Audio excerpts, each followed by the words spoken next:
2.5 മാസത്തിനു ശേഷം അങ്ങനെ അർജുൻ തന്റെ വീട്ടിലേക്ക് മടങ്ങിയെത്തിയിരിക്കുകയാണ് ജീവനറ്റ ശരീരവുമായി. ആയിരങ്ങളാണ് അർജുന് കണ്ണീരിൽ കുതിർന്ന യാത്രാമൊഴി നൽകുവാൻ അവിടെയുള്ളത്. കണ്ണു നിറഞ്ഞ് കാത്തുകാത്തിരുന്ന് കണ്ണീർ വറ്റിയ കുടുംബാംഗങ്ങൾക്കരികിലേക്ക് അർജുൻ എത്തുമ്പോൾ അർജുനിപ്പോൾ കുടുംബം കേരളം മുഴുവനുമാണ്. മകനായി, സഹോദരനായി, സുഹൃത്തായി ഒക്കെ കണ്ടവർ ഏറെയാണ്.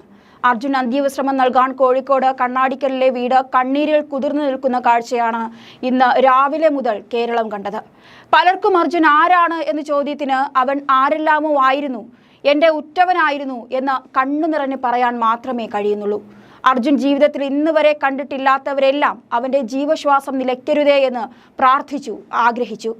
അർജുന് വേണ്ടി ഒരു അത്ഭുതം സംഭവിക്കണേ എന്ന് പ്രാർത്ഥിച്ച യുക്തിവാദികൾ കൂടിയുണ്ട് നമ്മുടെ നാട്ടിൽ. അത്രത്തോളം നാടവനെ ആഗ്രഹിച്ചിരുന്നു. 3 സഹോദരങ്ങളും അച്ഛനും അമ്മയും അടങ്ങിയ കുടുംബത്തെ സംരക്ഷിക്കാൻ ചെറുപ്രായത്തിൽ വളയം പിടിക്കാൻ ഇറങ്ങിയ അർജുൻ ഇനിയില്ല എന്ന് കേൾക്കുന്നത് വീട്ടിൽ അവൻ്റെ മൂകശോകമായിരിക്കുകയാണ്. 82ാം ദിവസം അവസാനമായി അർജുൻ ആ വീടിൻ്റെ മുറ്റത്തെത്തി. പ്രാരാബ്ദങ്ങൾക്കിടയിൽ അവൻ തന്നെ പടുത്തുയർത്തിയ വീടിൻ്റെ അകത്ത് അവൻ അവസാനമായി അവിടെ കിടന്നു. ആർത്ത് കരയുന്നുണ്ടായിരുന്നു ഭാര്യയും അമ്മയും സഹോദരങ്ങളുമെല്ലാം. മണ്ണോട് ചേരും മുൻപ് മകൻ്റെ, ഭർത്താവിൻ്റെ, സഹോദരൻ്റെ മുഖം പോലും ഒന്ന് കാണാൻ പറ്റാത്തതിൻ്റെ തീരാവേദനയിൽ ആ കുടുംബം നിലവിളിച്ചു. അച്ഛൻ്റെ വരവ് പ്രതീക്ഷിച്ചിരുന്ന അർജുൻ്റെ മകൻ കണ്ണീർ കാഴ്ചയായി നിന്നു. അർജുൻ മകൻ്റെ കളിപ്പാട്ടം കൊണ്ടുപോയതോർത്ത് അവിടെ പലരും തേങ്ങി. അർജുൻ ഇനി ജനമനസ്സുകളിൽ ഓർമ്മയുടെ ആഴങ്ങളിൽ ഉണ്ടാകും.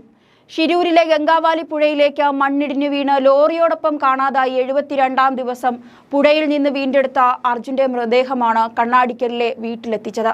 അതിവൈകാരികമായ നിമിഷങ്ങളായിരുന്നു കണ്ണാടിക്കലിലെ വീട്ടിൽ കണ്ടത്. കണ്ണീരിൽ കുതിർന്ന് ഒരു വീട് മാറുന്നതിന് സാക്ഷിയാവുകയായിരുന്നു ജനങ്ങളെല്ലാം. അർജുനെ അവസാനമായി കാണാൻ നൂറുകണക്കിനല്ല 1000ത്തോളം പേരാണ് വീട്ടിലേക്ക് എത്തിയത്. 11 മണിക്ക് വീട്ടുവളപ്പിൽ സംസ്കാരം നടന്നു. രാവിലെ ജില്ലാ അതിർത്തിയായ ഇരൂരിൽ സംസ്ഥാന സർക്കാരിൻ്റെ പ്രതിനിധിയായി വനം മന്ത്രി AK ശശീന്ദ്രനാണ് മൃതദേഹം ഏറ്റുവാങ്ങിയത്. മൃതദേഹവുമായി ആംബുലൻസ് കടന്നു വന്ന വഴികളിൽ അർജുനെ കാണാനായി ജനം ആർത്തിരമ്പി കാത്തിരുന്നു. മുങ്ങൽ വിദഗ്ധൻ ഈശ്വർ മാൽപ്പയെയും കാർവാർ MLA സതീഷ് സെയിലും മൃതദേഹത്തെ അനുഗമിച്ചു. ജനപ്രതിനിധികൾ വീട്ടിലെത്തി സംസ്കാരത്തിനുള്ള ഒരുക്കങ്ങൾ പൂർത്തിയാക്കി.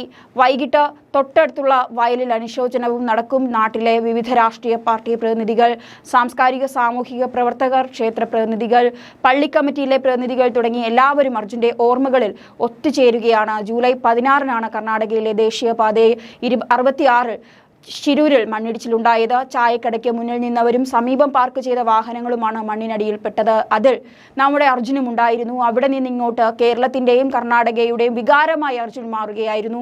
72ാം ദിവസം അർജുൻ്റെ ശരീരഭാഗങ്ങൾ ലോറിക്കുള്ളിൽ നിന്നും ലഭിക്കുന്നത് വരെ അർജുൻ ജീവനോടെ എത്തുമെന്ന പ്രതീക്ഷയിൽ അർജുൻ്റെ കുടുംബത്തിനൊപ്പം കേരളം ഒന്നാകെ പ്രാർത്ഥിച്ചു, കാത്തിരുന്നു. ആയിരങ്ങളാണ് ഇപ്പോൾ അവസാനമായി അർജുനെ ഒന്ന് കാണാൻ അർജുൻ്റെ വീട്ടിലേക്ക് വന്നുകൊണ്ടിരിക്കുന്നത്. അത്രത്തോളം അർജുൻ മലയാളികളുടെ അല്ലെങ്കിൽ മലയാളക്കരയുടെ കുടുംബത്തിൻ്റെ ഒരു അംഗമായി മാറി എന്നുള്ളതാണ് പറയേണ്ടത്. കാർവാറിലെ ഗവൺമെൻറ് ജില്ലാ ആശുപത്രി മോർച്ചറിയിൽ സൂക്ഷിച്ചിരുന്ന അർജുൻ്റെ ഭൗതിക ശരീരമാണ് വെള്ളിയാഴ്ച വൈകിട്ട് DNA പരിശോധന ഫലം വന്നതിനു ശേഷം കുടുംബത്തിന് കൈമാറിയത്. കണ്ണുകളോടെ അർജുൻ്റെ സഹോദരൻ അഭിജിത്തും ഭാര്യ സഹോദരൻ ജിതിനും ചേർന്ന മൃതദേഹം ഏറ്റുവാങ്ങുന്ന കാഴ്ചയായിരുന്നു കണ്ടത്. തലപ്പാടി ചെക്ക് പോസ്റ്റിലും കാസർഗോഡ് നിരവധി പേരാണ് അർജുന ആദരാഞ്ജലികൾ അർപ്പിച്ച റോഡിലുടനീളം നിന്നത്. പുലർച്ചെ 5:30 മൃതദേഹം വഹിച്ചുള്ള വാഹന വ്യൂഹം കണ്ണൂർ നഗരം പിന്നിട്ടു.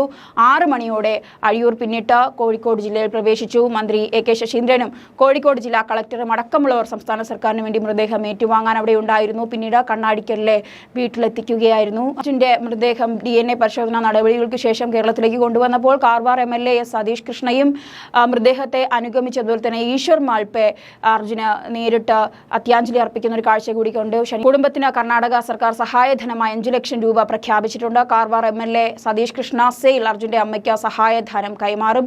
അതിവൈകാരികമായ യാത്രയപ്പായിരുന്നു അർജുന നാട് നൽകിയത്. കണ്ണാടിക്കലിൽ നിന്നും അർജുൻ്റെ വീട്ടിലേക്കുള്ള വഴി ജനക്കൂട്ടത്താൽ നിറഞ്ഞു കവിഞ്ഞു കഴിഞ്ഞു എന്നുള്ളതാണ് കാണേണ്ടത്. കണ്ണീരോടെ അന്ത്യോപചാരം അർപ്പിക്കാൻ ആളുകളുടെ നീണ്ട നിര ഇപ്പോഴും അവസാനിക്കുന്നില്ല.